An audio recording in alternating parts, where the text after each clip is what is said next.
Hi, everybody. This is Al. We're here at the Kelly Writers House. This is week 10, 2017, the ModPo Webcast. We're live. We have Anna, who's back with us. Hello, Anna. Hey, Al. Hey, how are you? I can't believe it's week 10. Week 10. That's wild. And we have Gabe with us. Al. How are Hello, you? Gabe. Good to see you. And Lily Applebaum. Hello. Hey, and Julia Block is here. Yay, Julia. Hello. Look at everybody. Erica's smile. Look at that smile on Hey, Erica. Erica. And we have Dave Poplar. Hi, Dave. Good morning. Hey, good morning. We have Jason. Zuzka is home.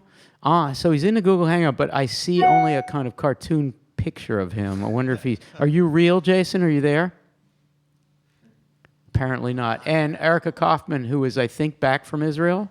I am. Hi, Al. Hey, how are you? Good. How are you? Good. This is great. So I think we've got everybody. And I'm so sorry. I've just blanked on your name. Oh, Laura. And we have Laura here, who might or might not be willing to take the portable mic. Do we have a portable mic? We do. Okay, great. And we have lots of people out there. We've done a switcheroo on you. The phone number is the old POTS line. Plain old telephone service POTS. Everybody loves it. It has a warm, intimate feel to it. 215-573-9752. 215-573-9752. We're going to be looking at Twitter, especially if you use the hashtag ModPoLive. We're looking at the special discussion forum for our webcast, which is called Post Here Before, During, and After the November 15th, 2017 webcast. And we're also looking at Facebook if anybody wants to post some things there. I want to, in a minute, I'll run through the poems that are in play this week, various pieces, and a few from ModPo Plus. First, a couple of announcements. The fourth assignments, which are actually partly creative writing exercises, either using a Bernadette Mayer experiment to do your own work, or to do a Cajun mezostic based on writing through a ModPo text or some other text. And they have been great. They've been great. Thank you so much to people who've done the fourth assignment. In a minute, I just want to read one, but I just want to say that everybody who's watching this webcast is clearly committed to ModPo. If you're not committed to ModPo, why are you watching this webcast? But that's a wrong way to put it.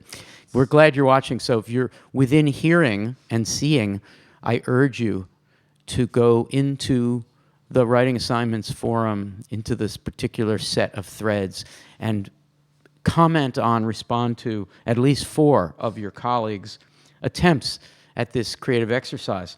To get you excited about it, I just want to quote Julie Hart's John Yao-ization of something that was said in ModPo. I saw Julie Hart when the Writers House went to Soho in Lower Manhattan for our annual program there. She came up to me, and it's variations on a sentence that I uttered in ModPo once, and I don't remember saying this, but I said, "It's a lot of fun if you submit yourself to the impossibility of knowing." I'm not sure how fun that is, but anyway, here it is. Here's her poem. It's a lot of fun if you submit yourself to the impossibility of knowing. You submit, it's a lot if you submit yourself, if yourself is a lot. The impossibility is a lot.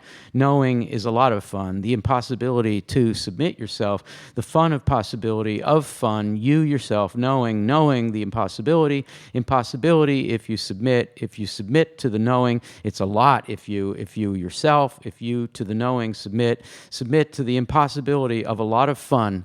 Submit knowing is the impossibility. Knowing yourself is the impossibility. It's a lot to submit a lot. Fun knowing you. I love that part. Fun knowing you. It's the impossibility. Submit yourself knowing. Thank you to Julie for doing that. Second announcement, Tracy Morris, or Tracy Morris herself, we could say, is going to be in the forums. There's a particular thread that I've created for Tracy, and tomorrow evening, 9:30, is it 7:30 to 9:30 or 9:30 to 11:30? Oops, can you check? I think it's 7:30 to 9:30 p.m. She'll be there kind of live, so you can post. There's already been some comments posted that, and Tracy's so generous and so nice. So please check that out. We'll get you an update on that in a second.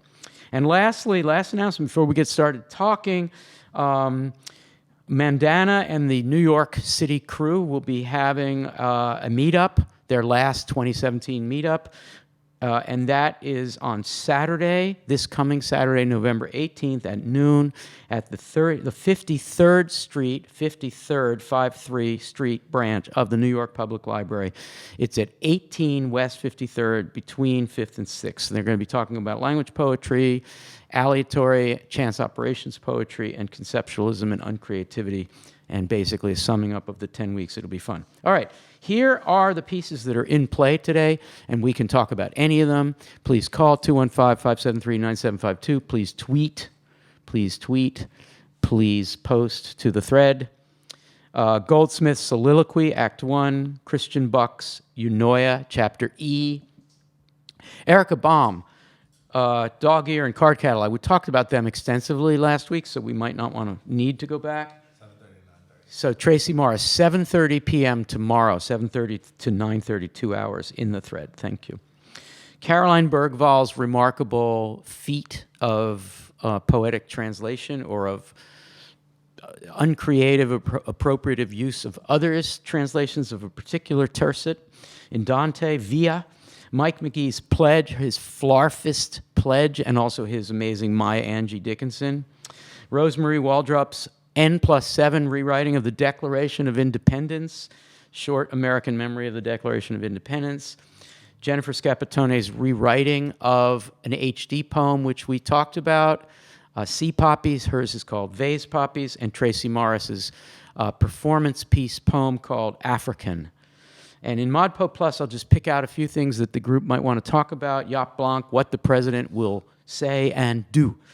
And Lainey Brown's Daily Sonnets. This is kind of a funny, jokey one, but people like it. Rachel Loden's I Know a Brand, which is a satire rewriting of Robert Creeley, I Know a Man. Carolyn Berger's Say Parsley, which is a brand new piece in ModPo Plus. Complicated, not sure we'll be able to talk about it today. And two Tracy Morris pieces that are in ModPo Plus. One is called Chain Gang, which is an early piece of hers. And another one's called Slave Show to Video, a.k.a. Black But Beautiful. So, why don't we just, let's see. Erica, which of those would you like to talk about? How about that? Sorry to put you on the spot. I think either the Bergval or the Tracy Morris.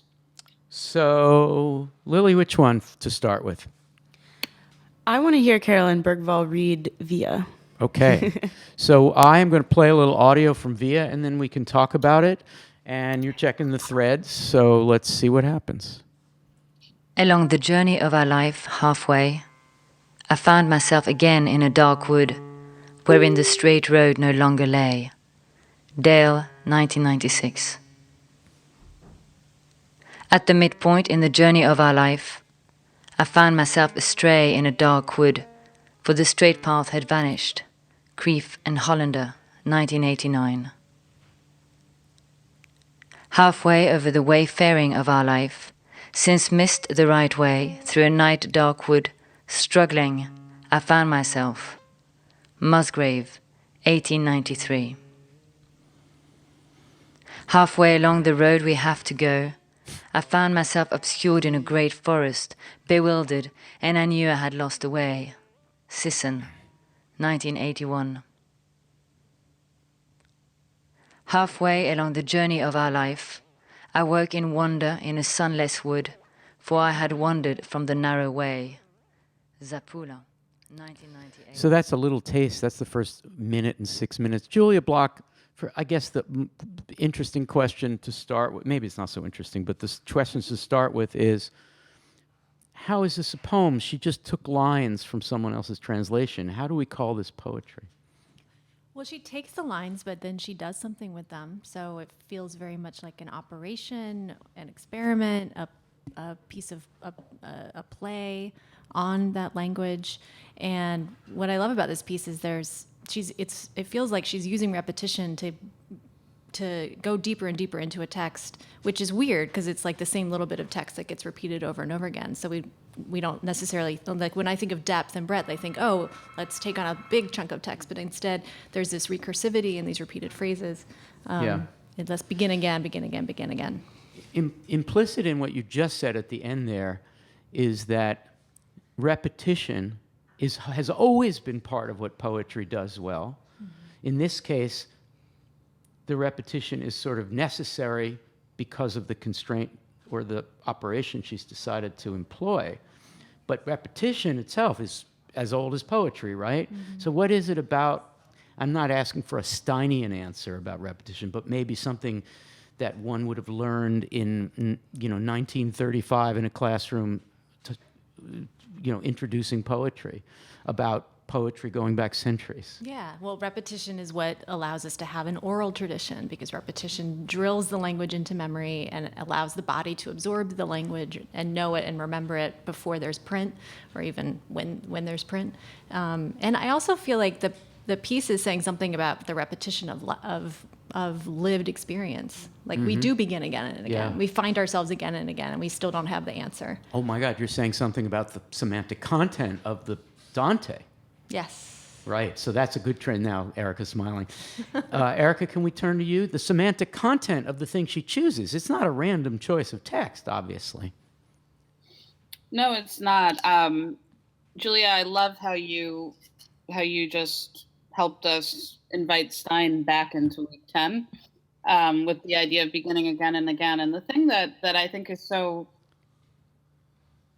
interesting about Via is cycle through the repetition of these first 3 lines.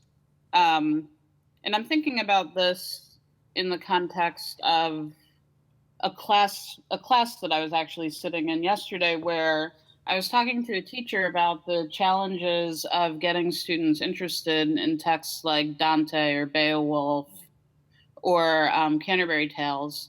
And we talked a lot about the importance of helping students to really linger on the very, very, very beginning, and just spending a huge amount of time with just a very few number of lines and looking at different translations as a way to practice close reading, and as a way to really kind of get into the world that these sorts of texts are inviting you into, which ultimately can become a contemporary one.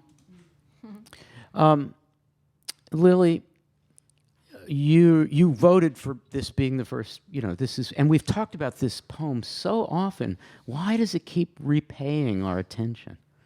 It's interesting because I think last week's in our webcast, someone asked a question and brought this up about if I get the concept of the work and I feel like I don't have to keep reading the poem. Like I feel like I can understand the concept and kind of move on. And I really appreciated that, because I feel that way about a lot of conceptual work sometimes too, not just aleatory work. But if I'm well, I'm not going to actually read the whole thing. There's nothing pulling me back to this work, but this is a conceptual piece that the more you listen to it, the meaning becomes more and more stacked, even though it is repetitious. You're listening to those minute differences, and that's where the meaning gets created. So I like it for that reason. It is very compelling because you don't actually feel like you can predict what the next thing will be, because it's such a small change.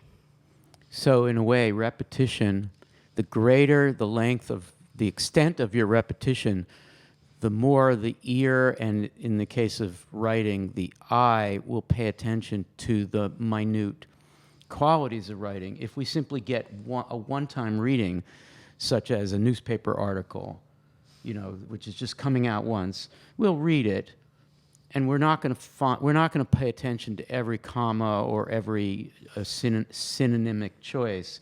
But in this case, we just can't help but pay attention to the tiny choices that someone else made, which he's quoting. Yeah, but I also think she's structured her concept in a very compelling way, because if your concept is I'm going to retype the entire New York Times, I'm definitely not going to read it.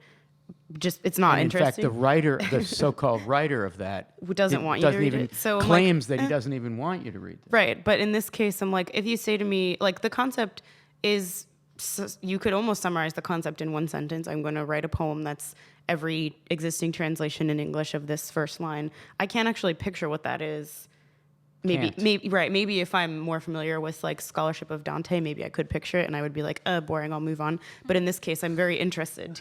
I can picture the text in a day's worth of New York Times, and I sort of don't read the whole thing for like a reason. Jason and Dave, we're talking about Carolyn Berger's Via and the repetition of those translations into English of those opening lines. And the question for the two of you is, and then we'll move on to another poem. The question for the two of you is, imagine a detractor. Imagine someone who's feeling like, wow, this course has sort of gone off the rails, and right, and we're talking about something that really isn't poetry, and why can't we really look at the inheritors of Whitman and Williams and others, Niedecker even, who are doing things in that mode, continuing to do things. Why do we have to keep pushing into, in this case, non-original or uncreative reuses of language that already exists? Why? Why do it when, in fact, good old modernist originality is still possible? Dave and then Jason, a quick answer to that detractor? A quick answer to that. The important thing about this to me is not what the poem says, obviously, it's what it's doing. The repetition, I think, really hammers that home. For me, it creates a sense of echoing, and that echoing is sort of emblematic of the distance between us and language. It's funny, I was just last night talking with a friend of mine in my program who's from Catalonia, and he says when he writes his academic papers, he first writes in Catalan and then translates it into English, because English is his second language. Because when he thinks in translating directly to English and then put his thoughts on the paper, he loses something. So it just impresses upon me how much there's distance between language in this translation, but there's always distance. And this poem, by the repetition, just seems to, through the echoing of that distance, do something. It really impresses that upon us. So I think it's sort of an active poem. It's not about what it says, it's about what it does. Yes, that's a good point. And I want to turn to Jason, but just a footnote to what Dave just said. Exophonic poetry, and this is a great instance of it, where people who live between and among various languages turn to English as a kind of foreign language. I think Rosemary Waldrop does it brilliantly too, right?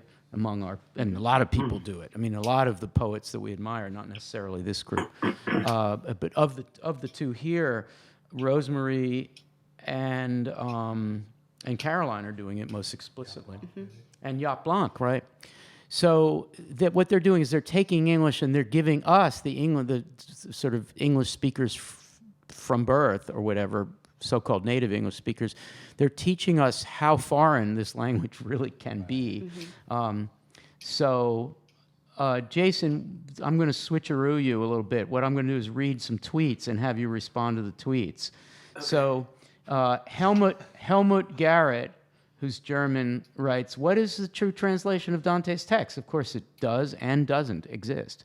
And our friend Jeremy Dixon writes, Caroline, who dyed his hair. Did you see that? No. Platinum blonde. It looks great. Anna, did you see that? Look, Anna's like, what? Yeah, Jeremy, go Jeremy. Carolyn Berger's Via. That clip reminds me of the bardic tradition, that a poem is committed to memory. So that and then he ran out of. How come he doesn't get? Your app, it doesn't show the full extent of the text. It's my problem. Yeah, okay. He says, hi, Jeremy. He Lily says, to the rescue. That clip reminds me of the bardic tradition that a poem is committed to memory so that it will change slightly with each oral repetition. Great. Jason, would you respond to either of those tweets or really do anything? Who, me? Yes. Can you hear me? Yes, we can. You're great. It's a little dark in that room. You want to turn some lights on? But yeah, I'll turn some lights on. Okay, great. There you are. Hi. Hi. Hey. Well, I think that you're in your bathrobe. This is great. Poetry has always contained repetition. and repetition as an aid to memory. But here we have the form and the content also blending together really well, where we have the moment of being lost in a wood, and in a sense we're with each translation step in, we are kind of walking into that wood again Yeah. and again and again. Yeah. And yeah, that's what I got. I think that's totally right. Here's a situation where rather than an ironic relationship between form and content, we have a synthetic relationship or a synthesizing relationship between synthesizing. Say that. Synthesizing. Yeah, no, I would think as a Spanish speaker, synthesize. It's not an easy one. No, because the tongue hits the back of the teeth. This is actually relevant to Berkval. I was going to say exophonic. She's so French and Norwegian. Yeah. And that accent is completely mesmerizing, right? She So let's turn. Let me just repeat the phone number: 215-573-9752. And I have books to give away. Oh, you phone callers, come on, Zach, look at these two. I have Erica Kaufman's Instant Classic. Oh, there it is. And I have Julia Block's Valley Fever, and Julia can sign it for you. Such a good book. Okay, so actually, you know what? Let's find out what the phone caller wants to talk about, and then we'll do it, okay?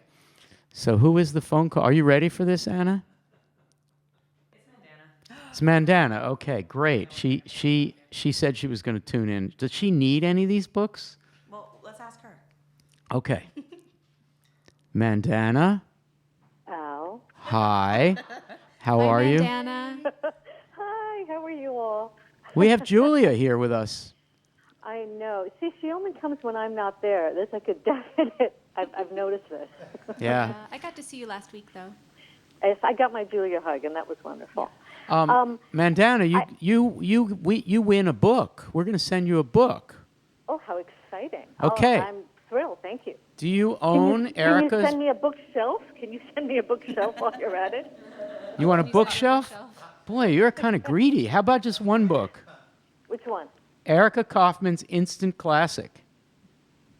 I'm expiring on the couch. I've forgotten my question. Thank you. Thank you. Thank you. God, I mean, if you're going to be ironic and sarcastic, you should usually wait. I am not ironic. I am so sincere. I mean that sincerely. I would love that. Erica's not smiling. She's frowning. Oh, there she's smiling now. I've never Okay. heard Mandana say something sarcastic. This is I'm very there's a excited. great photo of Erica on the back of this. Oh, yeah. What are you doing? She's like haunting the language on a Scrabble board. I love it. I just I'm got actually- 50 fucking points. Let's see if you can do better. Oh, it's got zine. Yeah, I'm playing Scrabble at Thanksgiving with my sister and my dad. In Who that put- picture. who's- And my sister and I are real competitive. Did your dad allow zine as a proper word? Yeah, we had to look it up though. Okay, good. We have to look it up. Okay, Mandana, we haven't forgotten so you're going to send Mandana this, right? Okay, Mandana, we haven't forgotten that you're there. Do you have a question, or is there a poem you want to talk about? If I could just do one thing, I really was excited about what you all have been talking about, and you made me think about the fact that I saw Hamlet this year in Persian language. You saw And- Hamlet in Persian. Yes, part Persian, part English, part Persian. And what you were saying about exophonic and this idea of repetition, it was bizarre because my ears are used to hearing, let's say, the to be or not to be speech in English, yet he was reciting it in my native tongue, and kind of the friction between those things. I think that, kind of to go back to Emily Dickinson from the beginning of the session, repetition and memory is already in our brains. We have these grooves that are in our brains. And what you were talking about with Via is how those are the little frictions, the little friction against the grooves. So in a really deep sense, we're right back in week one again for me. Tell us And, more about why we're back in week one. Well, I'm going to use the brain within its groove. There, not only with the ballad form, which is in its own way a repetition, it's a sonic repetition, but it is still a repetition. Emily was talking about how creativity is kind of popping the groove. But what we never focus on, I think, as much is that the natural state of the brain is the groove, is the repetition. The same thing that you see in Stein. You know, the course of my day, maybe I'm very, very boring, but the course of my day is mostly repetition with slight variations in that. So I'm kind of astonished that this week, which usually feels really off for me, based on the discussion you've been having, I'm like, wait a minute, this is a real reflection of our modern lives. A minute ago, or 30 seconds ago, I leaned over to Gabe, who hasn't had much of a turn yet today, and I said, will you respond to this? And he said, I may be. So now here's your chance to be incredibly brilliant and spontaneous. Okay. You know, one of the things that Mandana said is that when we go back to Dickinson and we look at the brain within its groove, we realize that the groove, she said, I don't think I agree with this, but the groove is the natural state of the mind, and it's based on repetition. Yeah. Can I tell a not funny story first? When you mentioned hearing to be or not to be in Persian, I thought about there's a SpongeBob episode. And in said SpongeBob episode, there's SpongeBob tries to convince himself that he doesn't need water, which obviously doesn't make sense because he's a sponge. And then he finally admits that he needs it, and he goes, I need it, in exactly that tone of voice. I have that like memorized from my childhood. So anyways, there was this like viral video on like social media or whatever of a Spanish language translation of SpongeBob, and it's exactly the same scene. There's no difference, but instead he goes, "Lo necesito," and for some reason this cracked people up because it's exactly the same thing. Nothing is different about it. It's a good translation. It's literally the exact same words basically. Okay. The tone is slightly altered because just of the way Spanish language works, but for some reason it was really funny. It's really hilarious, and I think that there's a way in which I like sort of use that as my empathizing with you on feeling this kind of strange but maybe useful reaction to hearing something like we know how to be or not to be should sound. And when we hear it in the exact same meaning, but with a different language, it just feels stranger. And so what I've been thinking about while we were talking about with Carolyn Berger's poem, is I feel like we're actually so far away from Dante's Italian, and I think that's a good place to be. We're not actually dependent on or thinking about the words, the diction, the rhythm, the syntax of Dante's language, and we actually don't need it. Though we're still interacting with his text, we're now in this really weird, malleable space where we're taking the same meaning, but we're playing with it in this way, and it makes me feel like the language is so like papery. And so that's kind of what I think about when I think about Carolyn Berger's poem, is that it feels very like lost inside itself because the language just feels kind of like wearing like a sheen of Dante, but actually totally far away from it. In regards to what you're saying about repetition, I don't have a ton to think about right now in like response to that, but I do think that there's a way in which we should be considering that when we talk about repetition, I think even with Stein, we talk about like small differences. So I said it once and now I said it again. Why is it different this time? And I actually think that that is a misstep in our analysis of repetition, especially for the Bergvall poem. So when we say, oh, well, this translation is a little different, maybe this one seems farther away from the original text, I think we're actually stepping backwards a little bit. I think we need to think about, no matter how different the language is, it is saying the same thing, and how that's useful in this way, that we've sort of permutated the same line a million times. Mandana, any response to that? I love what you just said, Gabe. I'm glad you do. Wow. It's a very strange place to be where you want to say something, but you're so actively listening that you forget what you want to say. But if I could go to that very end of what you were talking about, let's talk, perhaps instead of repetition, we might want to talk about familiarity, right? And, you know, when I'm looking at a poem or if I'm looking at a good friend of mine, I don't expect them to be different every time I see them, right? There's something, I don't want to say comforting because comforting sounds boring, but you need a certain sense of familiarity to have a relationship with something, right? And I was thinking about that with the latter part of what you're saying, kind of the strength of what we remember and the structures that we already have in our brain allow us to kind of go crazy within that. So the familiarity gives us the license to fly. But you need to have the familiarity, or you end up like Icarus, and, you know, sorry about that, buddy. So you kind of need a little bit of a tether, and maybe that's, you could call it repetition or familiarity or whatever else you want to call it. And that's how we end up at week 10 compared to week 1. Yeah. Mandana, I'm going to respond to what you just said, but I would like you to hang up and listen so that somebody else can call. And here comes Davey. Come on, Davey, join the table. Thank you for calling, and enjoy Erica's book. And the next time you see Erica, she'll, I'm sure, inscribe it for you. Awesome. Thank you so much, guys. Thank Have you. a great day. Bye-bye. Bye. 215-573-9752.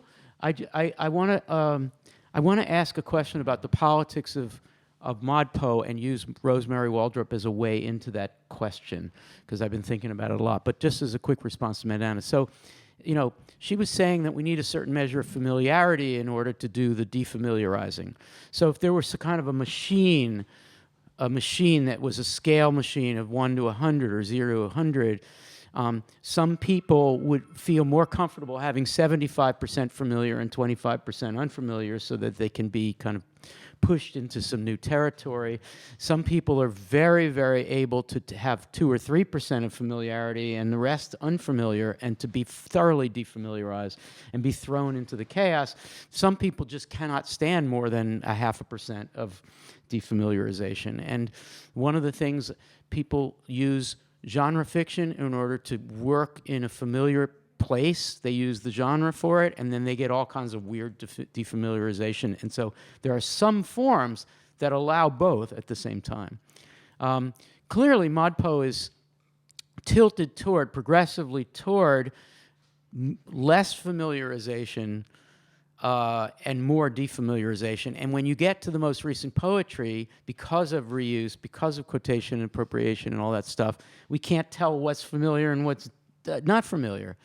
So I guess this is just an obvious thing that I'm saying, which is that when we think we are on familiar territory and very comfortable in our comfort zone, that's when we start to discover that what's being done is making us very uncomfortable.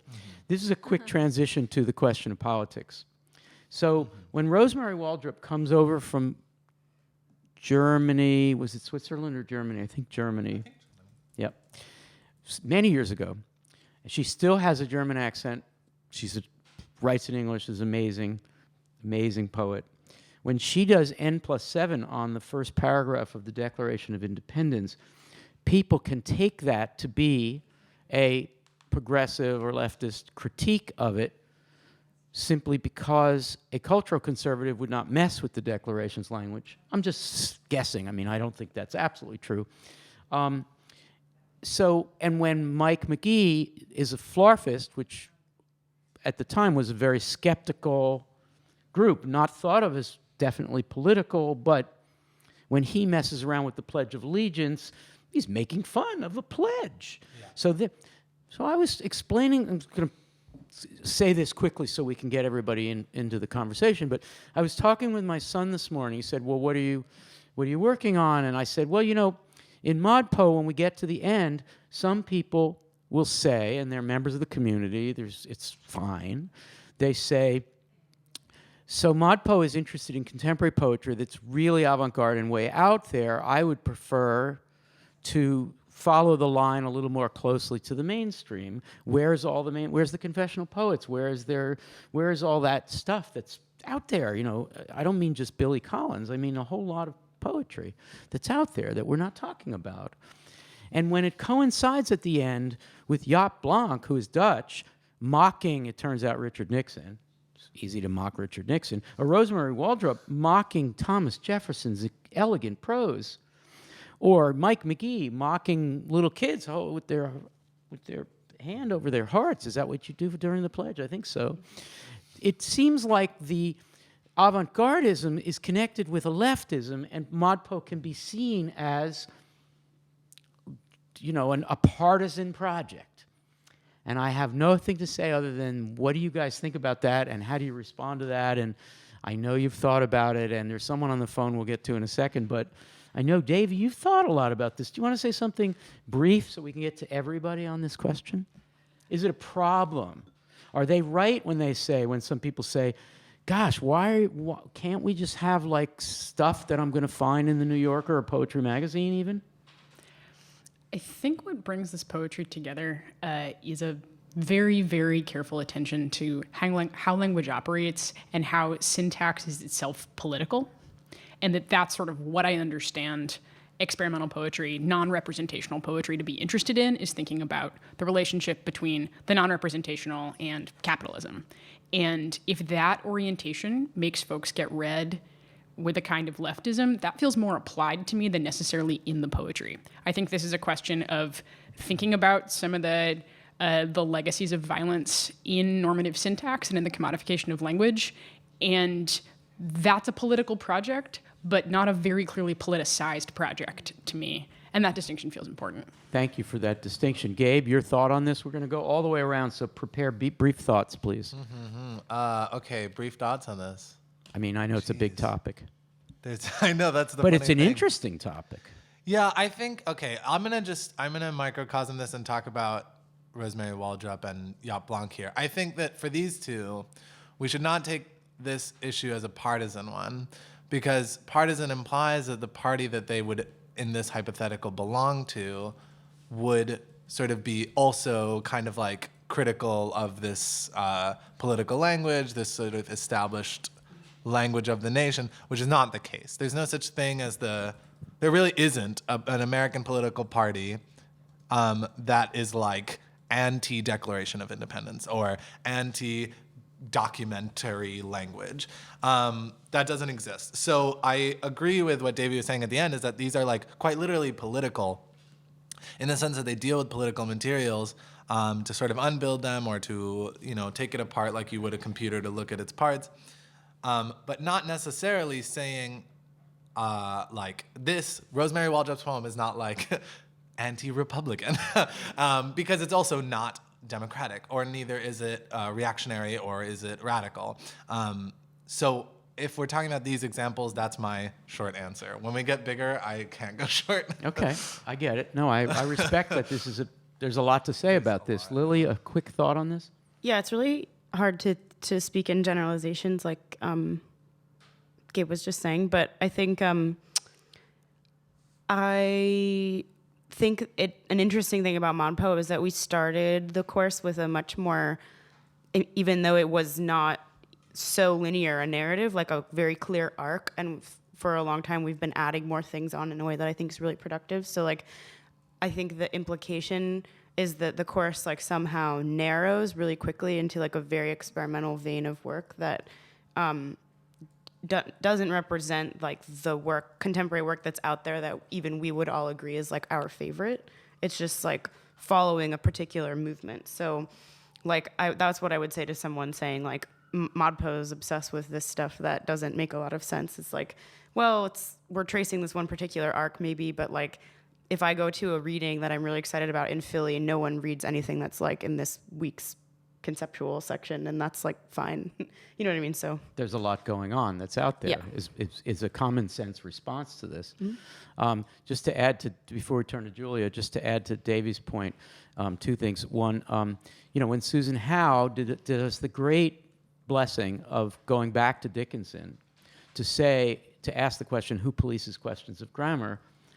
she is finding in the Dickinsonian radicalism everything that we talk about today, though Emily Dickinson, her anti-capitalism or her concern with her worries about industrialization and what it does to alienate people, they were real, but not explicitly a political program.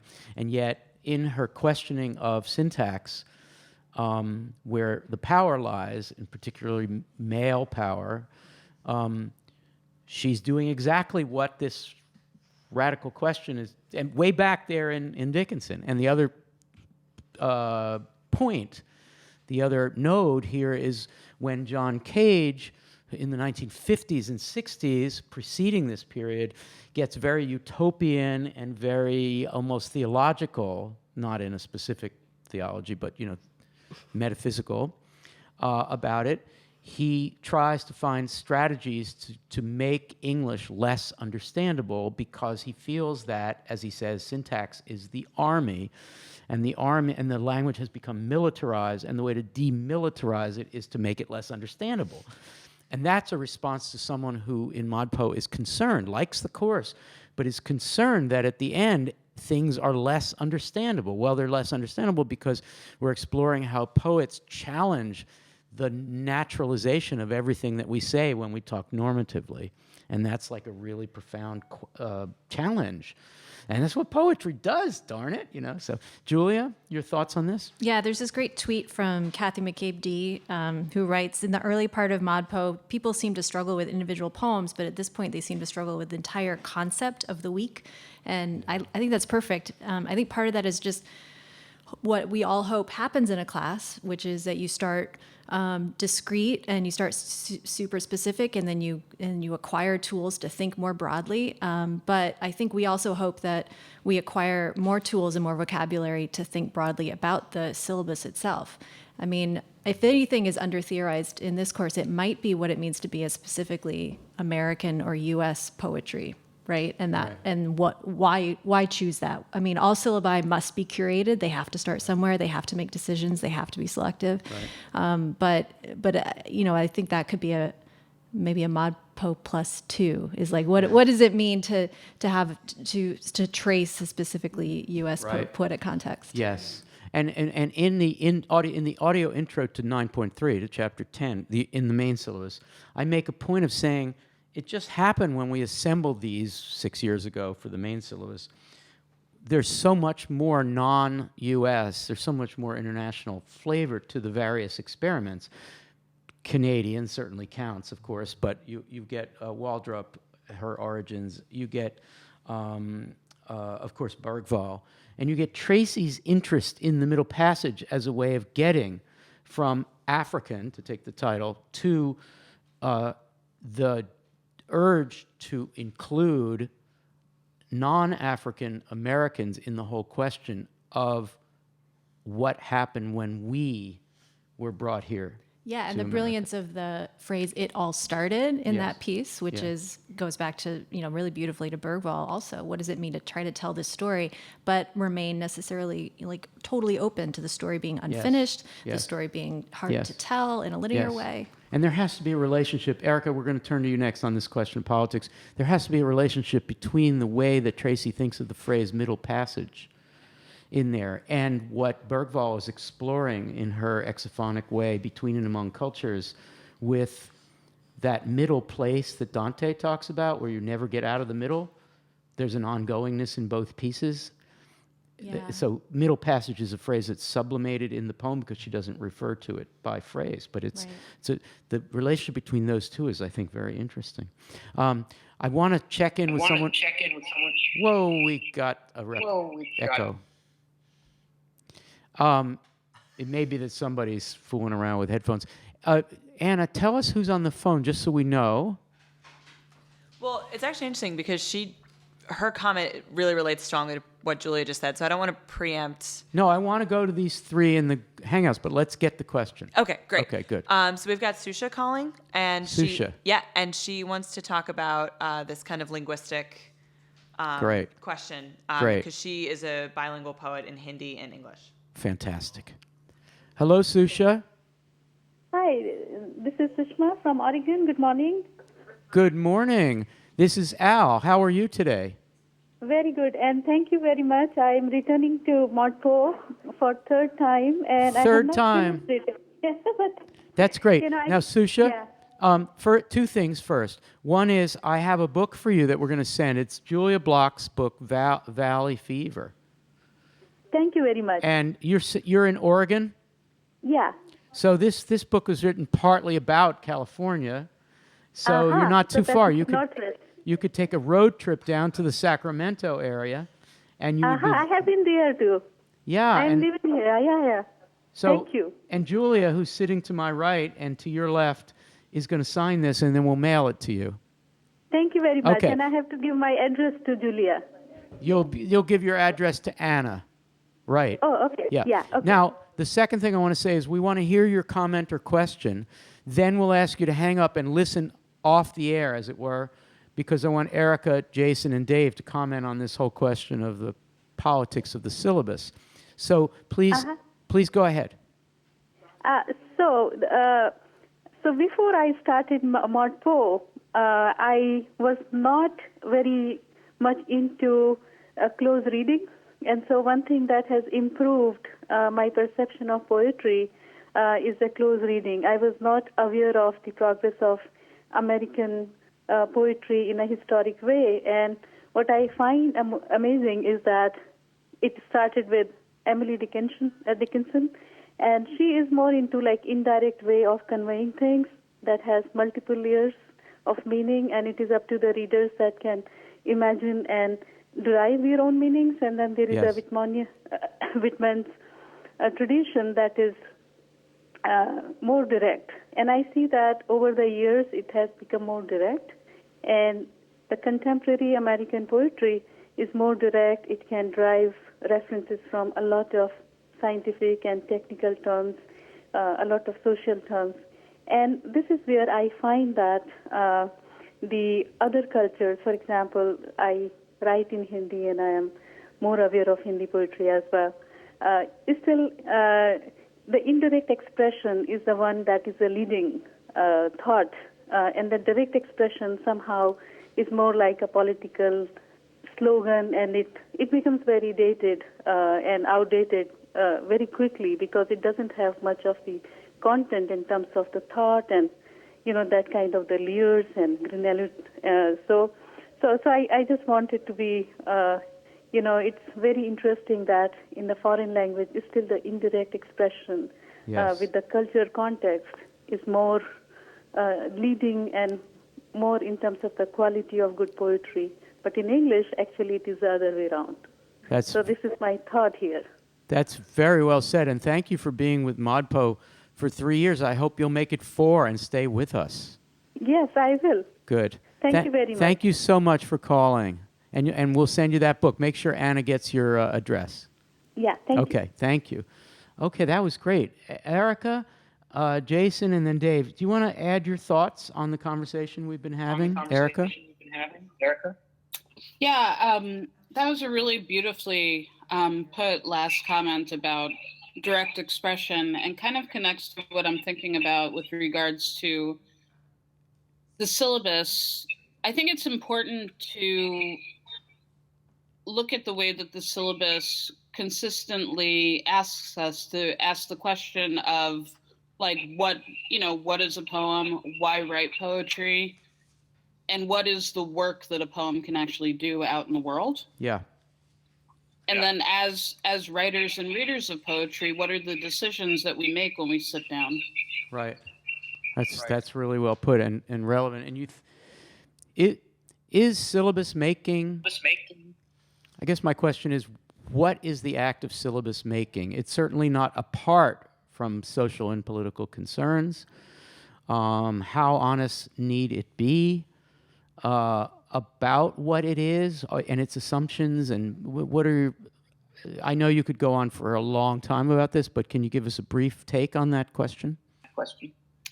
I think that the syllabus is important in that it needs to create a certain sense of history, and it should be, it needs to be bigger than the person that creates it and that person's interests.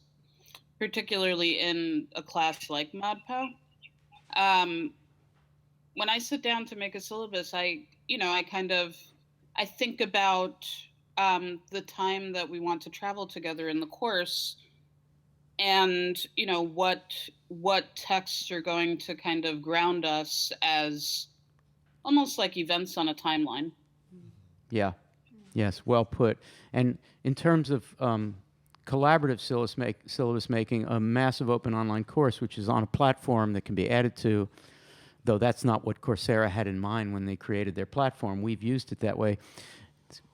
When you get to the Teacher Resource Center, where the focus is on pedagogy, and when you get to the CCCR, which is crowdsourced close readings, you begin to realize that people with different approaches can make a difference in the syllabus, and that's why the syllabus making has got to be an ongoing thing. Lily referred to this earlier as well.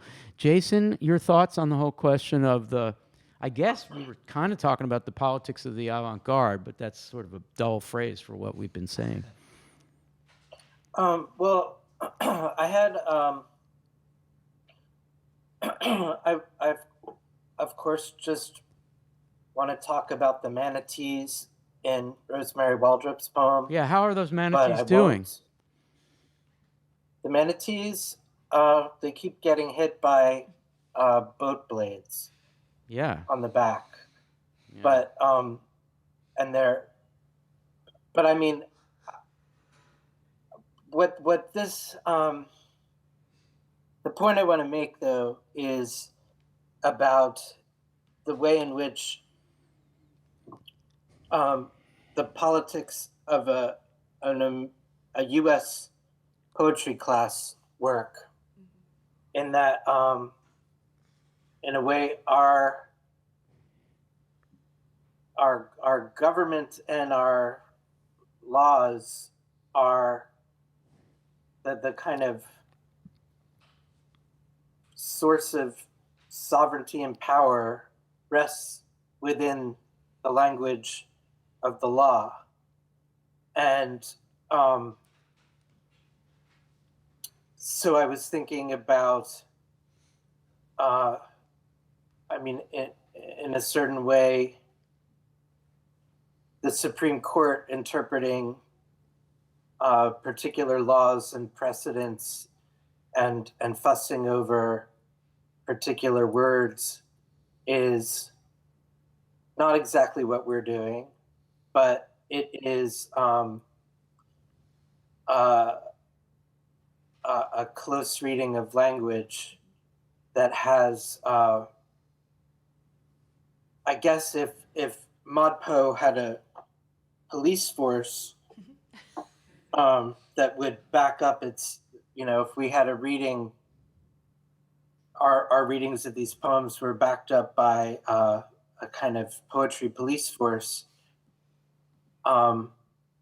we would get something closer to what the role of language is in our actual political lives. Yeah, and in fact, the Supreme Court, in its interpretation of language, implicitly does have a police force. It does. And the people of the Republic, who ideally train themselves, teach themselves how to do close reading of the proclamations, declarations of the various ways in which the Republic is constituted, and of laws, such as the tax code, which has political consequences. It's our job to learn how to do close reading of all the language that's around us. Right.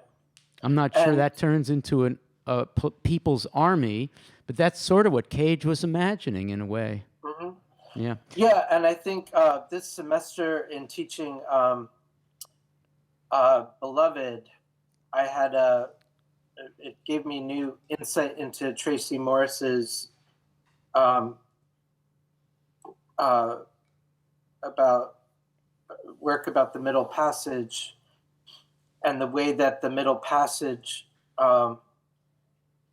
basically, like, physically eliminated everything that goes into the formation of an active ego, and basically broke people into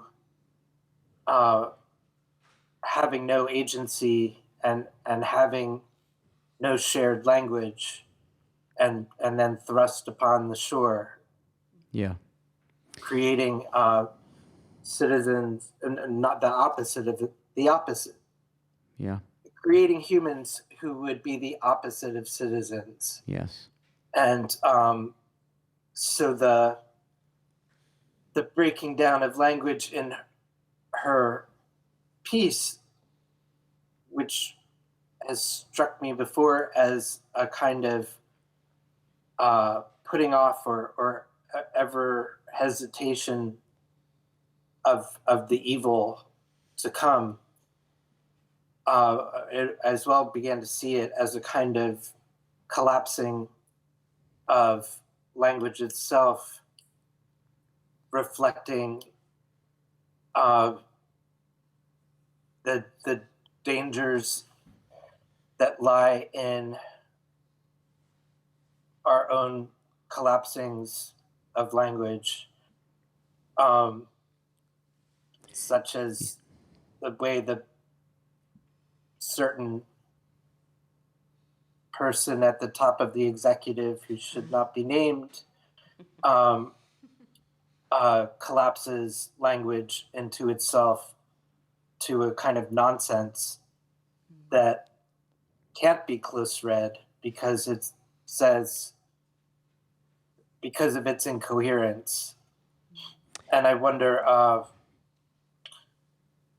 think like ModPo this year, with moving from the political rhetoric of Obama to the political rhetoric of Trump, takes on a very different spin, and a spin in which the work we do to kind of not only let language go wild, and not the way we police language, but the way we kind of tend and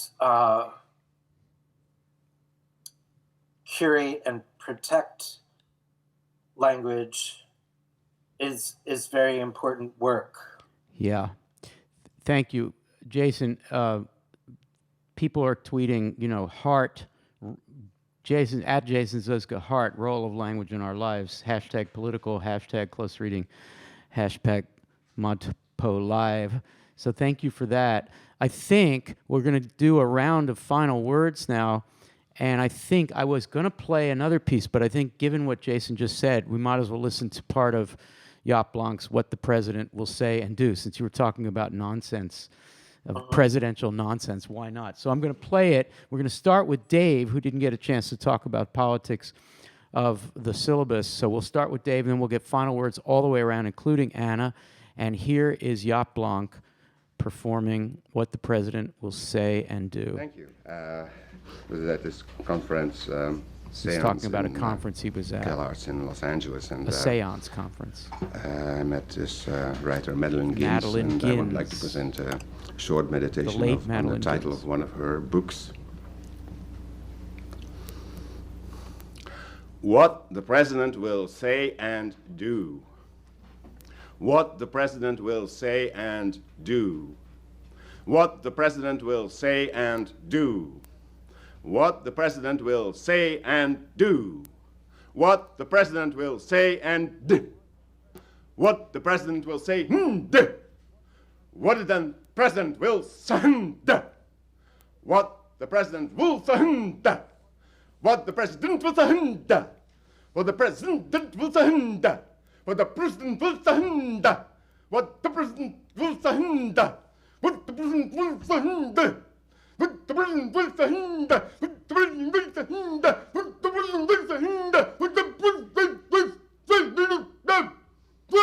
will say and do. And that was Yacht Blanc. So we're going to start with Dave. Anything, any final thoughts? We're going to be meeting on Monday at 10:30 Philadelphia time for our Final Words webcast, which consists of anyone and everyone just giving final words, final thoughts on the whole course. But today, final thought, you got it. Could be about week 10, could be about anything. Dave Poplar.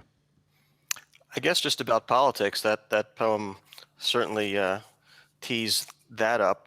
It reminds me something what Jason started out by saying about statutory interpretation. Not that you can interpret that Yacht Blanc poem like a statute, but it just seems to makes me think that there's something very, very similar in what the Supreme Court does in statutory interpretation, and yet very, very, very different in that you're doing a close reading and you're trying to explore the different meanings of these words. But with law and with politics, it's not about getting at the truth. It's really not. It's about settling disputes and coming up with an answer. And what we're doing is exploring the different meanings and just seeing where they go, just following them wherever they go. It may not even have an answer. And in that sense, sure, it's liberal, it's not conservative. And anything that challenges the conservative status quo can be used as support for a liberal worldview. But yeah, I think that Yacht Blanc poem really sets it up and makes the political uninterpretable in that way. Well said, Dave. Thank you so much. Davey, final thought. Week 10 is always useful and interesting to me because it's a way of thinking, it's a way of sort of pivoting back to the course and thinking, Al, through what you were saying about the way Susan Howe frames Dickinson, through just like what the materiality of language has been that we've been using throughout the course. I think there are moments in ModPo where it's easy to get, as we were talking about earlier, wrapped up in a poem and interested in the language that's happening there, such that it's harder to think about like, what does language do overall? And something that I love about weeks 9 and 10 that's really been part of our conversation today has been a kind of pervasive attention to the materiality of language, such that like in weeks 9 and 10, it's hard for me to compose sentences like in my daily life that don't feel like they're participating in structures of power, in received forms of syntax, that I'm really conscious of the way that everything it would occur to me to say is a kind of mediated form of expression, which is both like deeply, deeply terrifying, but also really exciting. And I think that that's the argument that I would give as to why it's important to teach this poetry, is that it pushes poetry away from conversations about expression and more into conversations about what language does to us. And that feels useful. Great distinction, really helpful. Pushes us away from conversations about expression and compels us to think about, I dare to say, more basic discussions about what happens when we use language, what the president will say and do, the do part. Yeah. Language does stuff. Yeah, okay, that's really good. Gabe, and then we'll go to Anna for a final thought. I'm going to accept the risk of saying perhaps a slightly opposite thing to what David just said. Once upon a time when Yacht Blanc was here at the Writers' House, which is a great program, you can watch it online, I asked him how he goes about making tone in his work, because I was curious about the way that I felt that one piece I felt so sad during it. It felt so elegiac. And then sometimes he felt like he was a jester. And so I was like, how do you, without syntactic information, without language particles, how do you go about making tone? And he said, my work doesn't have tone in it. And I don't believe him. I don't believe a word that he's telling me.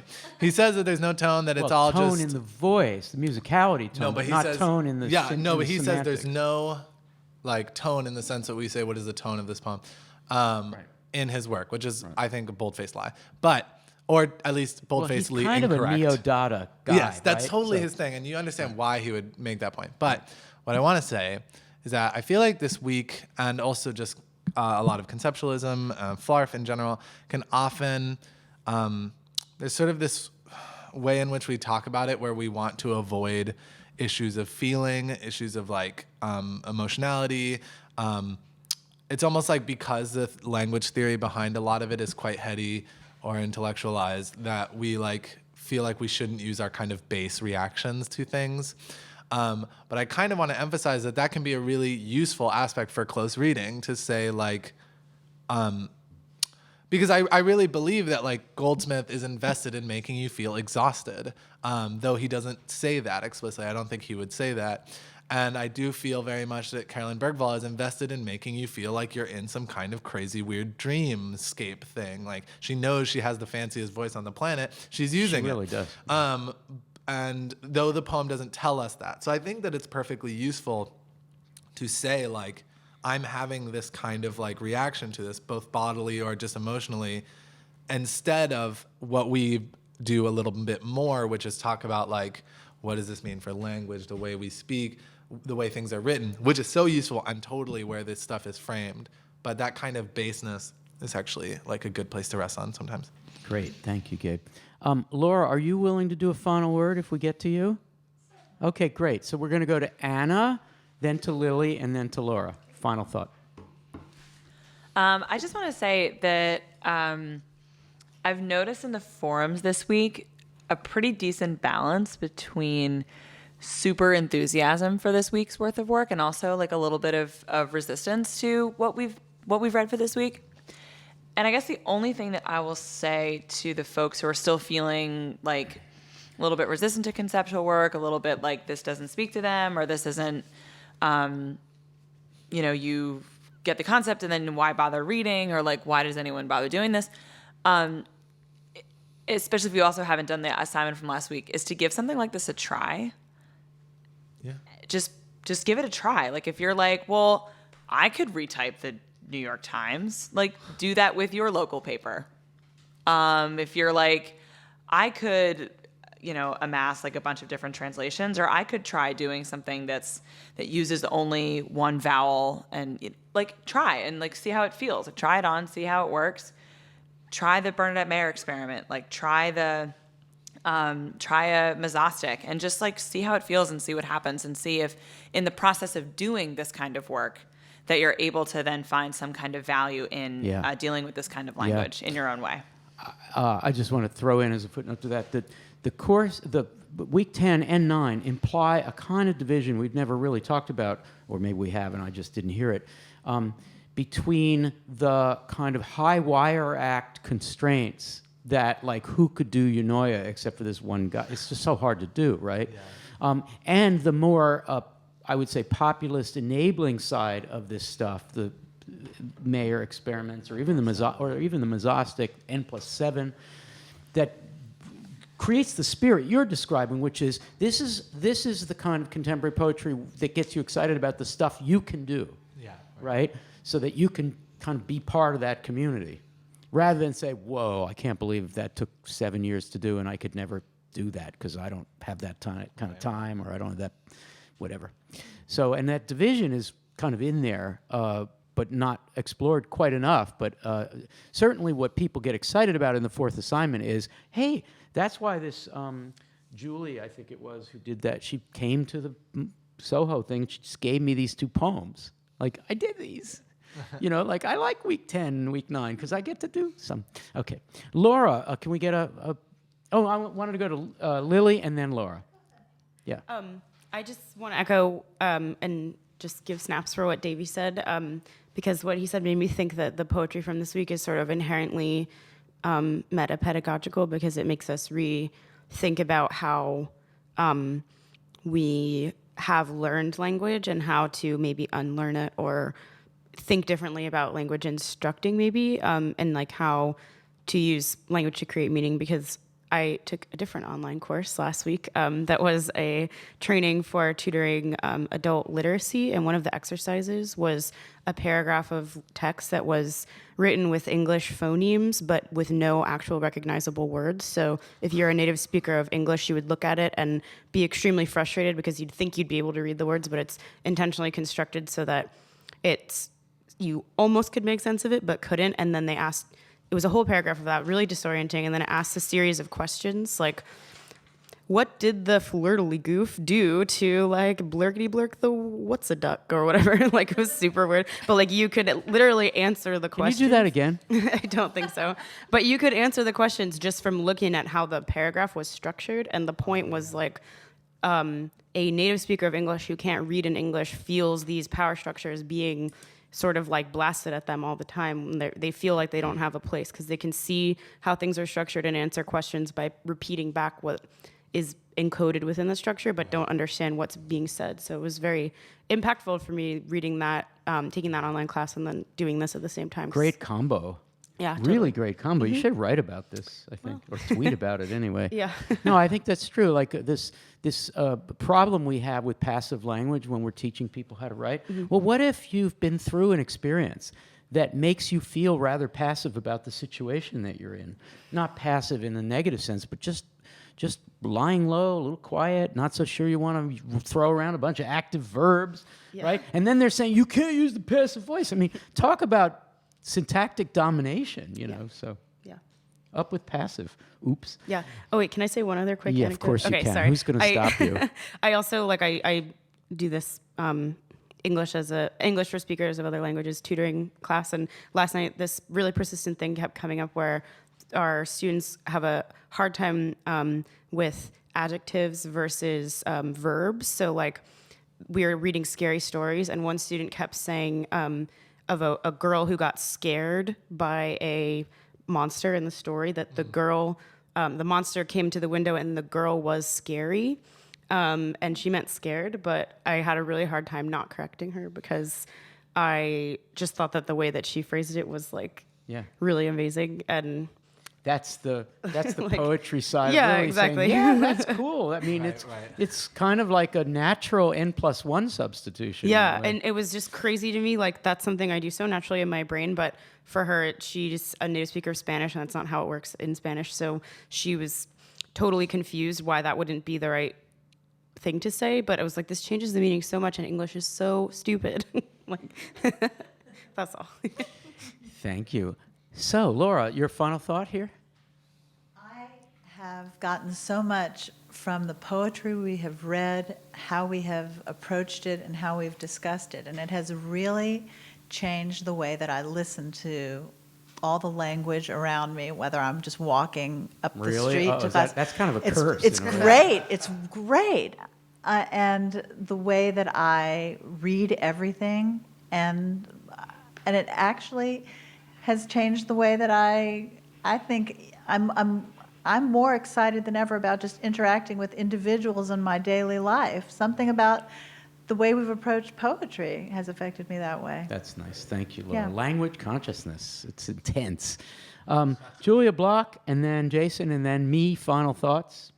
I wanted to go back to something Jason said about how nonsense can't be close read, and it made me think about the Yacht Blanc piece as I was like, maybe this piece is close reading the president's speech. And then I have to agree with Gabe's point. Like, there's so much tone in that piece, as there is in all forms of close reading, right? I don't think close reading is ever like a neutral zone or a tone-free mode or practice. There's tremendous levels of tone and politics in the close readings that we do, and the best thing we can do is acknowledge them in the practice itself. Yeah.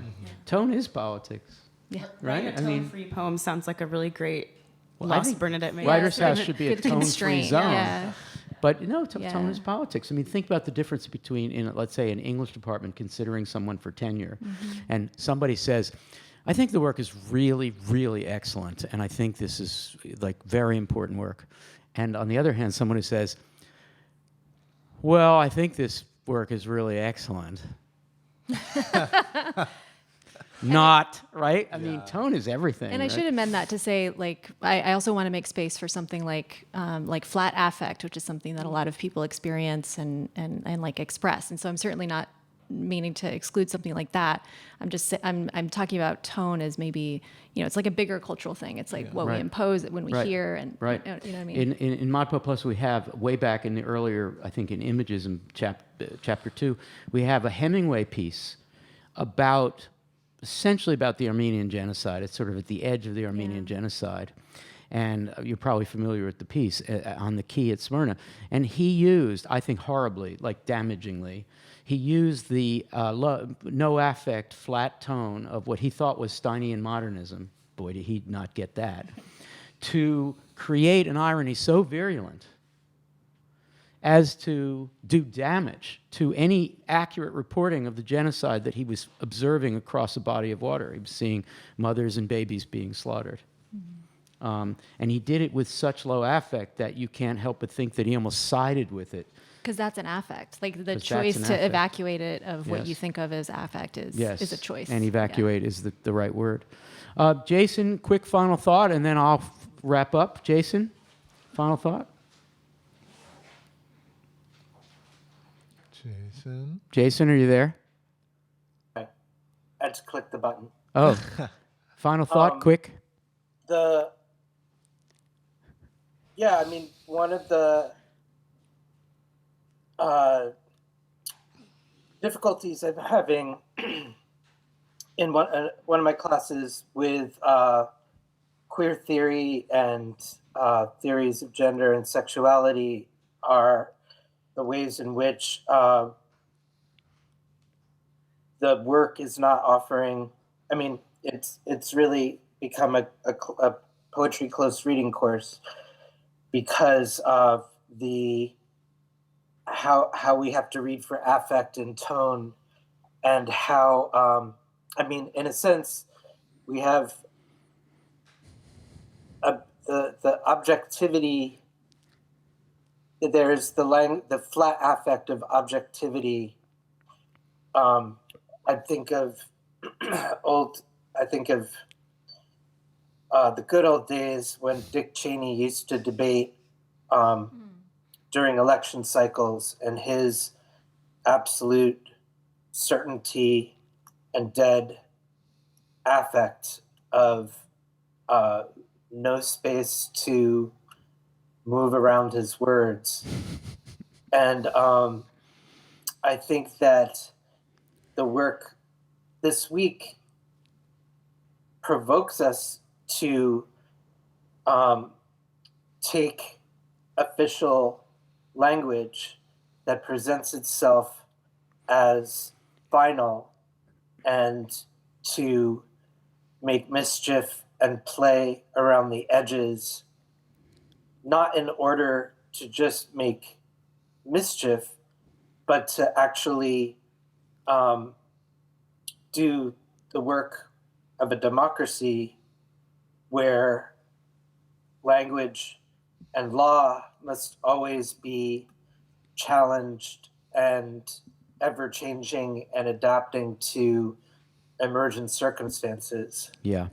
No, that's totally great. And you know, even when you think about flarf as a kind of big gag, I mean, Mike McGee's pledge has gotten me to over the years has gotten me to think more about the Pledge of Allegiance and allegiance, what that means, than the Pledge of Allegiance ever did.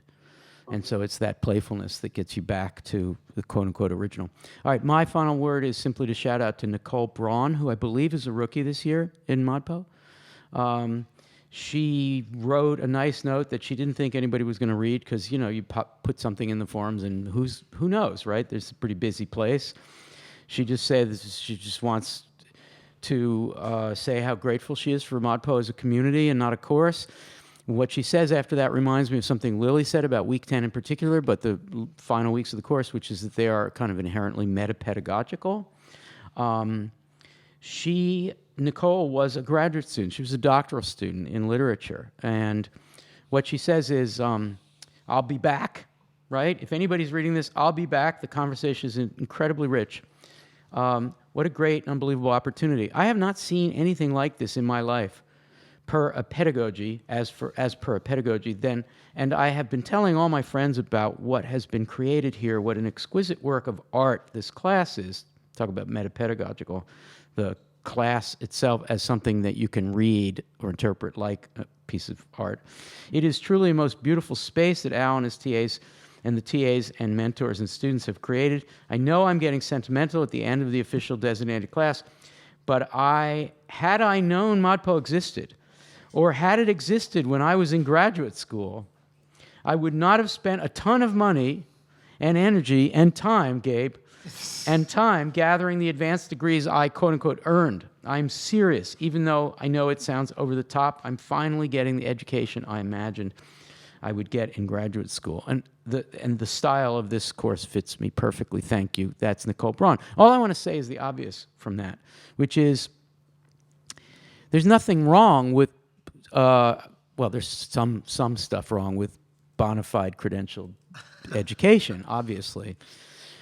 But for Nicole, this is what she needed, and it is one of the options that we present. And part of it is because we are so open about the metapedagogical aspects, and I'm looking at Gabe because he's thinking of going to graduate school. But, I mean, the problem with graduate school education as it exists now is that it doesn't actually spend enough time reflecting on the pedagogy that underwrites it.